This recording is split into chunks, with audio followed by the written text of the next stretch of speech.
Today we're diving into what might just be the comeback story of the decade in the world of first-person shooters, and that is Battlefield 6. That's right, EA has officially pulled back the curtain, and after the rocky road that was Battlefield 2042, Battlefield 6 is aiming to redeem the franchise in a big way. We're talking open betas, insane maps, a full single-player campaign, a brand new Battle Royale mode, the return of Portal, and some serious customization tools that content creators are going to love. So whether you're a Battlefield vet who still has flashbacks of Operation Metro Chaos, aka me, or you're just jumping in now to see what all the hype is about, stick around. We're breaking everything down that we know so far about Battlefield 6, from the release date, beta, multiplayer details, Battle Royale details, you name it. Let's dive in. All right, so let's start with the thing that most of us care about right now. When can we actually play this thing? EA and the Battlefield devs have confirmed that the open beta for Battlefield 6 is going live across 2 weekends. Weekend 1 is August 9th through the 10th, and Weekend 2 is August 14th through the 17th. But of course, that's not all. If you were lucky enough to catch the July 31st multiplayer showcase with some Twitch drops, there's a little treat in store. Viewers of those streams will have access to an early preview beta from August 7th through the 8th. No pre-order required, no subscription, just jump in and play. Now, I personally love this approach. No locked beta behind paywalls or exclusive bundles. EA seems to be inviting everyone in, and honestly, that's bold, but I do think it is a smart play. If the game delivers, this could be the spark Battlefield needs to win back players who bounced after 2042. Now, personally, I'll be diving in that very first minute the servers go live. I want to feel how it plays, how it runs, what kind of chaos is possible, and yes, of course, I want to blow shit up. And now, if you're wondering when Battlefield 6 officially launches, that's happening on October 10th. It will be available on PC, PlayStation 5, and Xbox Series X and S. And yes, the price tag will be $70, which is pretty much the standard for AAA games now, for better or for worse. And now it is worth noting, there is no mention of previous gen consoles like PlayStation 4 or Xbox One. And honestly, I think that's probably for the best. With how big these maps are and how detailed the destruction systems have become, it feels like Battlefield 6 is being built for next gen from the ground up. No compromises, no blurry textures, just full-blown war at 60 FPS. Or at least we hope. But okay, so let's talk gameplay. Battlefield 6 is launching with 8 multiplayer modes, and there's a solid mix of fan favorites and fresh ideas. That includes Conquest, Breakthrough, Rush, Team Deathmatch, Squad Deathmatch, Domination, King of the Hill, and the all-new Escalation mode. Now, Escalation is interesting. It's a brand new mode built around securing strategic control points, and apparently it's meant to push matches toward a final climactic battle, which honestly sounds awesome, especially if the tension builds like a tug of war until one of them finally tips the scale. And for me, I'm especially excited to see how Conquest and Breakthrough play out this time around. Those large-scale, objective-based modes are Battlefield's bread and butter, but Escalation could add a really unique wrinkle to the formula, almost like a built-in finale to every single match. And now I love when a match ends and it feels like a movie. A last stand in a burning building, tanks rolling in, jets screaming overhead. So if Escalation actually pulls that off, it could become a new staple for the series. But now, along with multiplayer, we need to talk about the maps, because this part also got me very excited. Battlefield 6 will be launching with 9 multiplayer maps, and they're taking us all over the globe.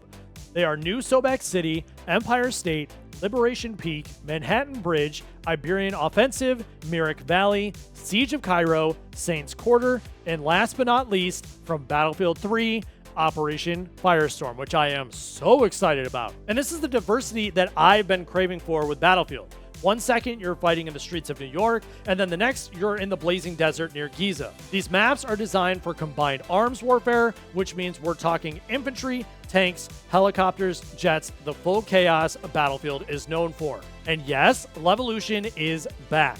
While they haven't revealed specific events yet, it's been confirmed that dynamic destruction and evolving environments are part of the package. And honestly, I'm just hoping for another skyscraper collapse moment like in Battlefield 4's Siege of Shanghai. I mean, that's honestly one of the coolest things ever, so I don't know if they can repeat it, but it would be really cool if they could. And EA also mentioned that destruction plays a bigger role than ever, and I think that's a crucial piece of the Battlefield formula. Tearing through a building, collapsing walls to clear a room, it's what sets the series apart. But okay, let's take a quick detour from multiplayer. Yes, Battlefield 6 has a single-player campaign, and not just a token one. You'll play as the Dagger 1-3 squad, a group of Marine raiders fighting against private military corporations across multiple global hotspots. And honestly, it sounds like it's aiming for that Modern Warfare-style cinematic campaign. If it's paced well, with intense set pieces and a grounded story, it could be a real winner. And after Battlefield 5's war stories and the complete lack of campaign in 2042, this feels like a return to something meaningful. And let's be real, single player might not be Battlefield's main draw, but it's a chance to showcase the engine, the world, and, most importantly, the lore. Plus, for players who aren't ready to jump into 128-player chaos, it's a great entry point. And look, like I said, single player isn't for everybody. For me personally, I love Battlefield campaigns. Battlefield 3, Battlefield 4. I think the biggest thing that it adds to it is the lore and the worlds. I feel like with Battlefield 2042, there was no lore building. There was no world building. It was just there, multiplayer, right? And I just felt like you could not connect with the characters. You just couldn't connect with the game. So I'm really, really hoping with this single-player campaign, there's a connection between that and multiplayer, the Battle Royale, everything all together in one. I think it's going to be great. But okay, let's talk about something that really made waves back in 2042. Really the only thing that is worth noting and talking about, and that is Portal. That mode was one of the few highlights in 2042, letting players create custom games using content from older Battlefields. And now it's back. Bigger, better, and more customizable. EA says you'll have more tools than ever before to build your own maps and game modes from scratch. We're talking full rule set creation, map design, and progression systems built in. Now, this is an absolute game changer.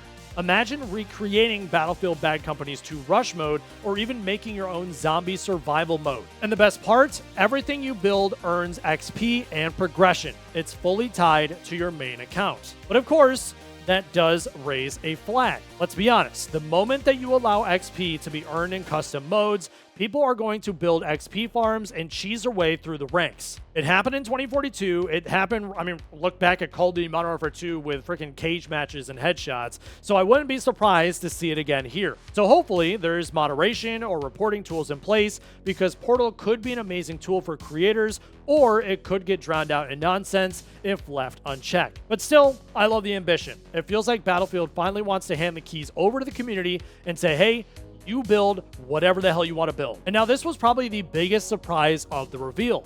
Battlefield 6 is getting a Battle Royale mode, and it is going to be free to play. You heard that right. EA is diving back into the Battle Royale arena, but this time they're doing it smart. It's not locked behind the main game. It's a standalone, accessible experience open to anyone. Now, there are 2 versions of the mode. The first one is standard Battle Royale, like what you'd expect. Drop in, loot up, be the last squad standing, the normal. And then the second version is Gauntlet. I talked about this in a previous video, but it's apparently a more competitive variant, maybe with tighter rules or tournament-style progression. Now, of course, I am cautiously optimistic here.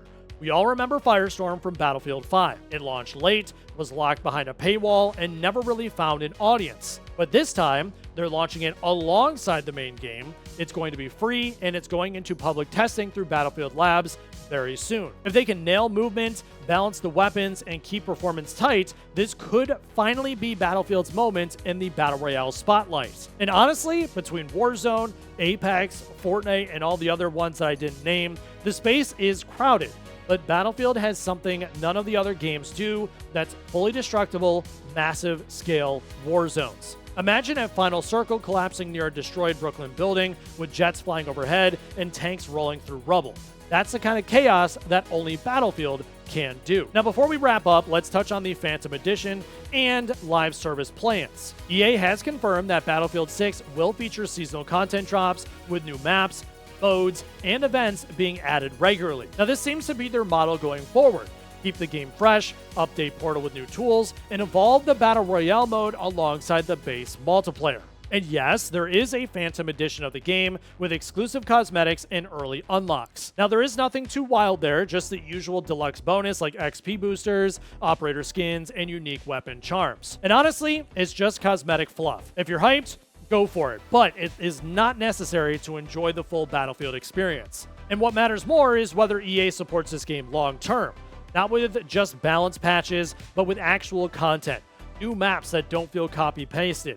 meaningful events, and maybe even crossovers like what we've seen with Call of Duty, but I know that's in some deep shit, so I don't know if we really want that, but, you know, I don't know. Could be cool. We'll see. Who knows? But okay, so to wrap this up, is Battlefield 6 the comeback we've all been waiting for? Right now, it's looking really promising.